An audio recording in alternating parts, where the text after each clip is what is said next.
مفتی Rashid Ahmad Khurshid official. روزے کا کفارہ کیا ہے؟ روزے کا کفارہ تین چیزیں ہیں، وہی کفارہ ہے جو کفارہ ظہار قرآن میں ذکر ہے۔ پہلی چیز ہے غلام آزاد کرنا، ظاہر ہے کہ وہ آج کے دور میں نہیں ہو سکتا۔ دوسری صورت ہے 60 دن کے مسلسل روزے رکھنا۔ مسلسل روزے رکھنے کا مطلب یہ ہے کہ اگر کوئی آدمی دن میں ایک روزہ مثلا 30 روزے اس نے رکھے، 25 روزے اس نے رکھے، 26واں روزہ نہیں رکھ سکا کسی وجہ سے، ایک دن کا بھی گیپ آ گیا تو اب اس کے جو پچھلے روزے تھے یہ کل عدم ہیں، اب اس کو دوبارہ ایک سے سٹارٹ کرنا پڑے گا۔ یہ مطلب ہے 60 مسلسل روزے رکھنے کا۔ ہاں، عورت اگر کفارے کے روزے رکھ رہی ہے اور بیچ میں مینسز کے ایام آ جاتے ہیں، ظاہر ہے یہ تو اللہ تعالیٰ کی طرف سے ایک امر ہے، تو وہ مینسز کے ایام اس سے مستثنا ہوں گے۔ اس کے علاوہ اگر وہ کوئی گیپ لاتی ہے، مثلا مینسز کے 4 دن تھے، 5 دن تھے اور وہ 6 دن روزہ نہیں رکھتی، تو اب اس کا مطلب یہ تسلسل ٹوٹ گیا، اب اس کو دوبارہ روزے رکھنے پڑیں گے۔ تو اگر مینسز کے ایام میں اس کو مائنس کیا جائے گا، وہ اس تسلسل میں کاؤنٹ نہیں ہوں گے۔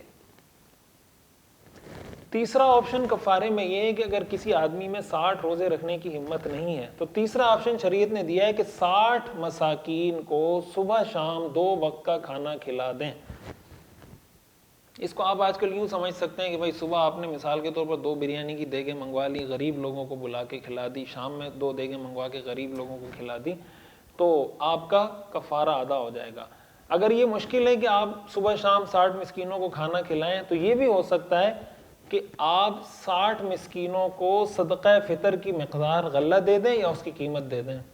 اس سال یعنی 2022 کی میں بات کر رہا ہوں، 2.25 کلو گندم کے اعتبار سے صدقہ فطر کی جو قیمت ہے وہ 180 روپے ہے، 2.25 کلو کے اعتبار سے۔ اس کا مطلب یہ ہے کہ 180 کو آپ 60 سے ضرب دے دیں اور 60 لوگوں کو آپ 180 روپے الگ الگ کر کے دیں اگر ایک ہی دن میں دے رہے ہیں۔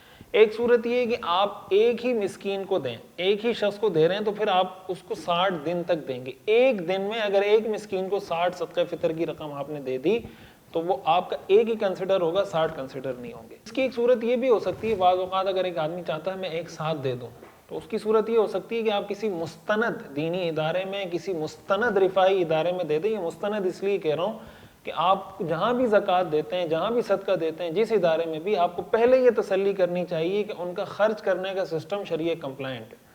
اگر ان کا خرچ کرنے کا سسٹم شریعہ کمپلائنٹ نہیں ہے تو ایسے لوگوں کو زکوٰۃ اگر آپ دیں گے اور بغیر تحقیق کے دے دیں گے تو آپ کی زکوٰۃ ہی ادا نہیں ہوگی۔ تو یہ جو کفارہ دیا جاتا ہے یہ مسکین کو دیا جاتا ہے۔ قرآن میں جو ذکر ہے، مسکین کا مطلب ہوتا ہے وہ آدمی جس کے پاس کچھ بھی نہ ہو۔ ظاہر ہے ہر زمانے کے اعتبار سے مسکین کی جو تعریف ہے وہ تبدیل ہو سکتی ہے، تو آسان الفاظ میں یہ کہہ سکتے ہیں جس آدمی کو آپ زکوٰۃ دے سکتے ہیں اس کو آپ کفارے کی رقم بھی دے سکتے ہیں۔ یہ تو ہو گیا قضاء سے متعلق اور کفارے سے متعلق بات۔